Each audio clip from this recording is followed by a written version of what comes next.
been trying to say. Words don't come straight from my head to तो स्वागत है आप सबका हमारी नई वीडियो में।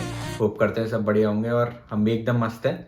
और अभी एग्ज़ाम का माहौल चल रहा है काफ़ी यूनिवर्सिटीज़ में, हमारे यहाँ भी चल रहा है।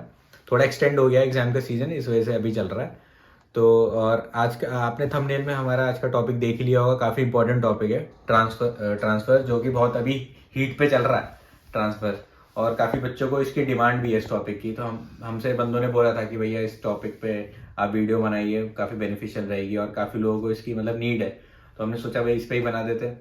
तो आज का जो टॉपिक है ट्रांसफर्स, तो हम बेसिकली इसको ब्रेक डाउन करेंगे, बताएंगे कि मतलब ट्रांसफ़र क्या होता है, लेना चाहिए या नहीं लेना चाहिए, इसके प्रोज एंड कॉन्स बताएंगे और किस कॉज में लेना चाहिए बंदों को। कि काफ़ी बच्चे ले लेते हैं फिर उनको नुकसान हो जाता है, या काफ़ी बच्चे लेते हैं उनको सीरियसली बेनिफिट मिलता है। तो मतलब ये ट्रांसफर ये होता है कि एक इंडिविजुअल अपने यूनिवर्सिटी को छोड़ के दूसरी यूनिवर्सिटी में जाता है। इसके काफ़ी कॉज हो सकते हैं जो हम आगे बताएंगे वीडियो में। तो आप सोचिए, आप अगर थर्ड ईयर में या फिर सेकेंड ईयर में हैं तो आप एक यूनिवर्सिटी से दूसरी यूनिवर्सिटी में जाएंगे। और बाय द वे आप ट्रांसफर तब ले सकते हैं जब आप सेकेंड ईयर में हो। सेकेंड ईयर से सिक्स ईयर के अंदर आप किसी भी ईयर में अपना ट्रांसफर ले सकते हैं। और ट्रांसफर उन्हीं यूनिवर्सिटीज में एप्लीकेबल है रशिया में, जो लाइक बच्चे हैं सिक्स ईयर तक जो बच्चे पढ़ते हैं उसी में एप्लीकेबल। ट्रांसफर ये होता है कि कोई भी इंडिविजुअल अपनी यूनिवर्सिटी को छोड़ के दूसरी यूनिवर्सिटी में जा रहा है। अब ट्रांसफर सेकेंड ईयर से सिक्स ईयर के अंदर कभी भी ले सकते हैं। और रशिया में आप ट्रांसफर उन्हीं कंट्री से ले सकते हैं जो रशिया यूएसएसआर में पहले थी, जैसे Georgia, Armenia, Kyrgyzstan, Ukraine mainly, और कजाकिस्तान। यूक्रेन में इसलिए क्योंकि बच्चे पहले ही आपको पता है बहुत दिक्कत में है। उसके बाद ट्रांसफर के लिए आपको पहले यूनिवर्सिटी में दो चीज़ के लिए अप्लाई करना पड़ता है। तो आपको यूनिवर्सिटी दो चीज़ देगी। सबसे पहला एक रिजल्ट जिसे हम ट्रांसक्रिप्ट कहते हैं, दूसरा स्प्राव जो एक बोनाफाइड सर्टिफिकेट होता है। तो आप ये पहले लेके आप जिस यूनिवर्सिटी में ट्रांसफर लेना चाहते हैं तो उसे आप पहले ये दो डॉक्यूमेंट्स देंगे। तो ये होने के बाद यूनिवर्सिटी आपको दो चीज़ देगी, एक एक्सेप्टेंस लेटर देगी और दूसरा एक एडमिशन लेटर देगी आपको। तो फिर वो लेके आप अपनी इस यूनिवर्सिटी में जिसमें आप अभी करेंटली पढ़ाई कर रहे हैं उसे में दिखाएंगे। और वो आपको एक काइंड ऑफ, जो ऐसे आप स्कूल में पढ़ते थे जैसे आपको टीसी दी जाती थी, उसी तरह से आपको एक एक्सपेल लेटर मिलेगी। वो आप जिस यूनिवर्सिटी में जाना चाहते हैं वहाँ सबमिट करेंगे और आपका एडमिशन हो जाएगा कन्फर्म। तो ये है पूरा प्रोसेस। तो और जिस यूनिवर्सिटी से आप जा रहे हैं वहाँ पे आपको सारे क्लियरेंस करने पड़ेंगे। जैसे कि आप वो चेक करेंगे कि आपने फ़ीस पूरी भरी है नहीं भरी जब तक आप उस यूनिवर्सिटी में रहें, और ये आपकी जो अकोमोडेशन हॉस्टल फ़ीस है वो कंप्लीट होनी चाहिए। और या फॉर एग्जांपल जैसे आपने बुक्स ले रखी है लाइब्रेरी से तो वो आपको मतलब सबमिट करनी है। तो मतलब ये सब चीज़ें यूनिवर्सिटी चेक करती है कि हाँ भाई इसका क्लियर है रिकॉर्ड, तब वो आपको क्लियरेंस सर्टिफिकेट देती है जिसको एक्सपेल लेटर बोलते हैं। तो फिर आप वो वहाँ पे सबमिट करते हैं, तब जाके आपको मतलब प्रॉपर आप वहाँ के स्टूडेंट कहला सकते हैं या आपको वो एक्सेप्ट करते हैं। तो इस तरीके से ट्रांसफर प्रोसेस। उसके बाद अब हम कॉजेज़ की बात करते हैं। तो कॉजेज़ में देखिए काफ़ी सारी चीज़ें हो सकती है। जैसे पहला रीजन आ गया। तो रीजन जैसे अभी वॉर तो चल ही रही है, ऐसा नहीं बोल सकते कि ख़त्म हो गई है।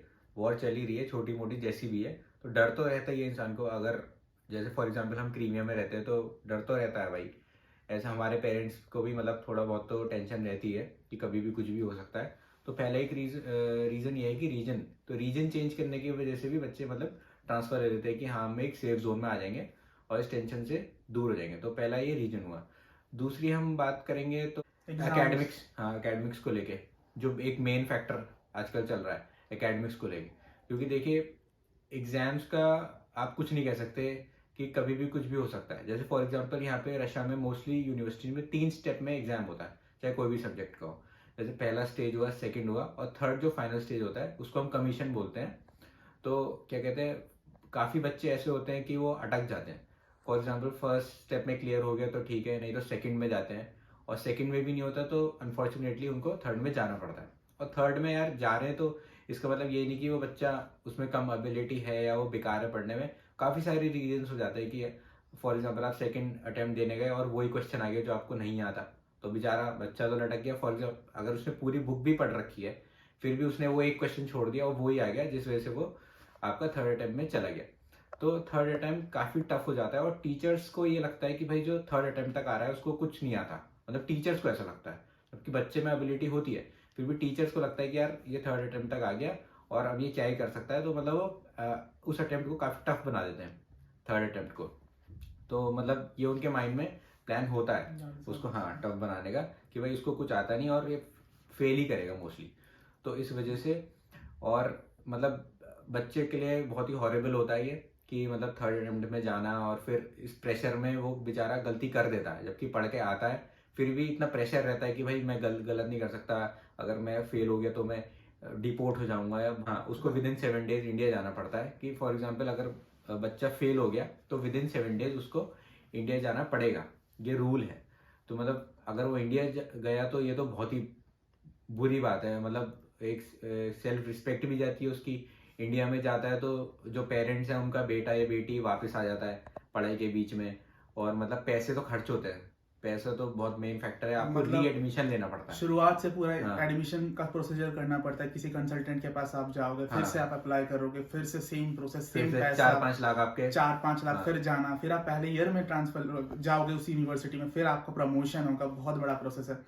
और दूसरी बात, तो तीसरा जो पॉइंट है, बच्चे और किस वजह से करते हैं, जिनका सोचे कोई पंगा एग्जाम्स होगा हाँ। एग्जाम जिनका क्लियर हो गया, लेकिन हाँ। ऐसे बच्चे करते हैं जो पढ़ाई में बहुत अच्छे हैं, लेकिन कुछ ऐसी यूनिवर्सिटीज रशिया में हैं जो रिकॉग्नाइज नहीं है, काफी यूनिवर्सिटीज है। आई थिंक क्रेमिया के बच्चे प्लैब नहीं दे सकते और डीएचए का एग्जाम नहीं दे सकते, दुबई हेल्थ एसोसिएशन का, या फिर न्यूजीलैंड का एग्जाम हो गया, ऑस्ट्रेलिया का एग्जाम होगा, ये एग्जाम्स नहीं दे सकते क्योंकि इंडिया के बच्चे प्रेफर करते हैं एग्जाम देना चाहते हैं। लेकिन अब यहाँ के बच्चे यूएसएमएल लेना चाहते हैं तो वो दे सकते। मेन फोकस जो करना चाहूंगा वो मैं एजुकेशन पे फोकस करना चाहूंगा कि बच्चे फेल हो जाते हैं और मतलब ये कोई इतना मेरे को नहीं लगता इतना ये कोई रीजन होना चाहिए कि बच्चा फिर से इंडिया जा रहा है और 6-7 लाख रुपए खर्च करके फिर वापस आ रहा है। तो मतलब यहाँ तक आपको जाना ही नहीं चाहिए। तो मतलब आपको ट्रांसफर इस केस में जरूर लेना चाहिए एजुकेशनल, अगर आपका ये बैक लगा हुआ है तो इसमें जरूर लेना चाहिए आपको। और क्या कहते हैं, और मेनली एक है ना, यहाँ पे रशिया में एक है कि आप सोचिए कितनी भी अपनी सारे सब्जेक्ट्स क्लियर कर लिया आपने, 12 के 12 सब्जेक्ट्स क्लियर, सोचिए 13 एक सब्जेक्ट में आपका रह जाता है, अब एक सब्जेक्ट की वजह से आप निकल जाओगे, सबसे बड़ी दिक्कत है रशिया का।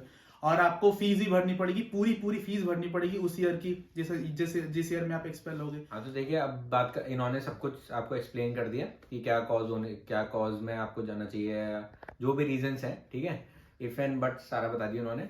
अब हम बात करते हैं कि कौन सी यूनिवर्सिटीज के अभी दरवाजे खुले हुए हैं इस टाइम पे, ठीक है, काफी बच्चे इस टाइम पे लेना चाह रहे होंगे ट्रांसफर, तो हम उनके लिए एट प्रेजेंट बात करते हैं, ठीक है। तो देखा जाए तो एक तो अपनी क्रीमिया यूनिवर्सिटी है, क्रीमिया फेडरल यूनिवर्सिटी, जिसमें अभी हम पढ़ रहे हैं, एक वो यूनिवर्सिटी है। और एक और मुझे ठीक लगी वो है समारा स्टेट मेडिकल, वो काफ़ी इम्प्रेसिव है और मतलब उस यूनिवर्सिटी ने काफ़ी अट्रैक्ट करा मेरे को। मैंने वहाँ के स्टूडेंट से बात करी तो मतलब मेरे को पॉजिटिव रिव्यूज़ मिले, और हमने सुना है कि वहाँ की फैकल्टी भी काफ़ी अच्छी है, और वहाँ पे रिसर्च सेंटर ये सब मतलब काफ़ी चीज़ है बच्चों के एक्सपोजर के लिए और मतलब उनके बेनिफिट के लिए। मॉस्को से 1000 किलोमीटर बस दूर है, 950 किलोमीटर एग्जैक्टली हाँ, सामने आपके सामने कजान सिटी भी रहेगी। हाँ, एक ही दिन में आप वहाँ से इंडिया जा सकते हो। और बाय द वे फ्लाइट्स भी चलती हैं वहाँ पे, तो आपको दिक्कत नहीं है, क्रीमिया में फ्लाइट्स नहीं चलती, और आप भाई जा सकते हो वहाँ पे। पढ़ाई लिखाई बहुत बढ़िया होती है क्योंकि वो भाई ढंग की यूनिवर्सिटी है, और फीस भी कोई इतनी ज्यादा नहीं है वहाँ की। आपको पता होगा, आप मतलब आप खुद जानते हो कि रशिया में यूनिवर्सिटीज कितनी महंगी है, मतलब 3.5-4 लाख तक यहाँ की ट्यूशन फीस चली जाती है, और ये आपको केवल कितना 2,84,000 में ट्यूशन फीस दे रही है, ट्यूशन फीस है इसकी 2,84,000। और फिर आपको हॉस्टल का भी इतना एक्सपेंसिव नहीं है, 30 के क्या अराउंड है इसका हॉस्टल। और बाकी छोटे मोटे खर्चे जैसे 10,000 का मतलब वीजा एंड डॉक्यूमेंटेशन प्रोसेस हो गया, ये सब है। और क्या कहते हैं, अब अगर सोचो पहले से आपने अगर मेडिकल में ट्रांसफर ले लो, तो आपने अगर पहले से मेडिकल करवा रखा है तो आप वहाँ पे जाकर कंटिन्यू कर सकते हो, उसमें लेकिन पैसे बच जाएंगे, लेकिन आपको वीजा फिर से करवाना पड़ जाएगा। हाँ, वीजा हो गया, इंश्योरेंस हो गया, तो मतलब 10,000 में आपका ये सब काम हो जाएगा। तो मतलब मेरे को इतनी एक्सपेंसिव नहीं लगी, और ये बेस्ट मतलब इस टाइम पे ये आप मतलब ऑप्शन है जहाँ पे बच्चा जा सकता है। और यहाँ से पीजी के लिए भी आपको बेनिफिट होगा क्योंकि एक रीजन चेंज हो रहा है, जैसे कि वहाँ पे आप कौन से एग्जाम्स हो गए, दुबई वगैरह, डीएचए हो गए, एमसीसीईएक्स हो गए, एनजेडएमएलई हो गए, एनजेडआरईएक्स हो गए, यूएसएमएलई हो गया, प्लैब हो गया। क्योंकि प्लैब थोड़ा यूएसएमएलई से इजी होता है, तो बच्चे वो सोचते हैं कि भाई इंडिया में तो सीट मिलने की नहीं है क्योंकि वहाँ पे इतना कोटा वगैरह हो गया है, बहुत पंगेबाजी हो गई। आप एमसीआई ना दे के भी प्लैब दे सकते हो, आपको अगर ये नॉलेज है तो डायरेक्ट। तो प्लैब तो भाई बेस्ट है ही, और उस यूनिवर्सिटी से आप एप्लीकेबल हो प्लैब देने के लिए, तो आपके लिए दरवाजा और ज्यादा खुलता है कि मतलब आप यूएसएमएली भी दे सकते हो, प्लैब दे सकते हो, दुबई का एग्जाम दे सकते हो, डीएचए एग्जाम दे सकते हो। तो मतलब मेरे को मेरे व्यू से समारा काफ़ी अच्छा ऑप्शन है और वहाँ के लिए आपको ट्राई करना चाहिए। वहाँ की सारी इन्फॉर्मेशन हम आपको डिस्क्रिप्शन में दे देंगे और आपको जो भी क्वेरी चाहिए आप हमसे कांटेक्ट कर सकते हो, चाहे आप हमको मेल कर सकते हो या हमारा कांटेक्ट नंबर होगा डिस्क्रिप्शन में, आप हमें डीएम कर सकते हो। तो आप एकदम आपको रिप्लाई देंगे, पूरा वहाँ का फीस स्ट्रक्चर भेज देंगे और आपको कैसे अप्लाई करना है हर एक प्रोसीजर बता देंगे आपको। और बाय द वे सिटी भी वहाँ समारा की काफ़ी बढ़िया सिटी है, वहाँ पे कोई दिक्कत नहीं आएगी आपको, और तो बहुत सेफेस्ट भी है। तो अभी के हिसाब से दूसरा यूनिवर्सिटी ऐसी अपना भी है, क्रीमिया। हाँ क्रीमिया भी है जिसमें हम जिन पढ़ रहे बच्चों हैं। को क्रीमिया हाँ। में लेना है, जो यूक्रेन में बच्चे यूक्रेन से इंडिया में बैठे हैं परेशान है, तो वो क्रीमिया में आ सकते हैं। क्रीमिया भी अभी ट्रांसफर एक्सेप्ट कर रही है और यहाँ पे भी इतना एक्सपेंसिव नहीं है और क्या कहते हैं मतलब अकोमोडेशन भी ठीक है, हर चीज़ यहाँ का तो हम खुद आपको बता सकते हैं। क्योंकि हम रहते हैं यहाँ का काफ़ी अच्छा है, कोई नेगेटिव पॉइंट्स नहीं है। लेकिन यहाँ से आपका मॉस्को काफी दूर है, लेकिन आपको फिर यहाँ से ट्रेन वेन की भी आपको थोड़ी दिक्कत हो सकती है। और ऐसी भी यूनिवर्सिटी है जो विंटर इनटेक लेती है, जैसे है कुबान स्टेट और लाइक ओरेनबर्ग, ऐसी यूनिवर्सिटी है तो ओरेनबर्ग नहीं लेती है, कजान भी नहीं लेती है। काफी यूनिवर्सिटीज ऐसी हैं। तो विंटर इनटेक वाले भी बहुत यूनिवर्सिटीज है जब जनवरी में लेती है इनटेक, आपको जनवरी में करवाना है तो उसके लिए वो देख सकते हो। लेकिन आपको अगर करंट करवाना है तो ये समारा बहुत अच्छा ऑप्शन है आपके लिए। जिसको भी ट्रांसफर लेना है आप हमको डीएम कर सकते हो, एकदम हम आपको रिप्लाई करेंगे। और समय वेस्ट ना करें, एकदम सोचें आप, क्योंकि मतलब ये मत सोचे कि बाद में लेंगे, सोचेंगे, तब तक टाइम चला जाएगा और क्या पता आपको डिपोर्ट होना पड़े किसी भी रीजन से। तो भाई आप हमको कांटेक्ट करें और हम आगे की बात चालू करते हैं आपके साथ, क्योंकि टाइम बहुत कम है। यूनिवर्सिटी अपना गेट बंद कर रही है, अब बच्चे नहीं आ सकते इसके बाद। तो फिर आप अपना समय ना बर्बाद करें, जल्दी से जल्दी कांटेक्ट करें, हम आपका प्रोसीजर सस्ते में और सबसे बेस्ट करवा देंगे। सही, ओके।